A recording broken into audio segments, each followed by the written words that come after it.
আপনাদেরকে আমরা যে লেদারের ওয়ালেট গুলো দিচ্ছি সেগুলো আমরা কাঁচা থেকে কিভাবে প্রসেস করি ওইগুলোর একটা নমুনা আজকে আপনাদেরকে দেখাচ্ছি। সেটা হচ্ছে এই যে আমাদের কাঁচা থেকে প্রসেস হচ্ছে, কাঁচা থেকে প্রসেস হয়ে আমরা সরাসরি ট্যানারি থেকে আমাদের নিজস্ব আমরা তত্ত্বাবধানে ট্যানারি থেকে আমরা সামলা প্রসেস করে থাকি।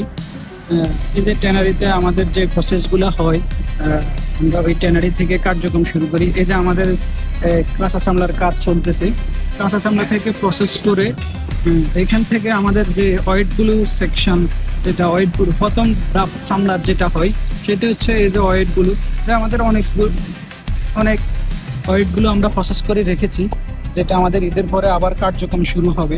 এই যে ওয়েটগুলোটা এখান থেকে আমাদের ক্রাস্ট হবে, ফিনিশ হবে, তারপরে গিয়ে আপনাদের হাতে একটা ওয়ালেট পৌঁছায়। আসসালামু আলাইকুম। জি, আজকে এ পর্যন্ত। নেক্সট টাইম আবার দেখা হবে আরো কোনো কিছু নিয়ে, ভিন্ন কোনো কিছু নিয়ে ইনশাল্লাহ। দোয়া রইল, সবাই ভালো থাকবেন।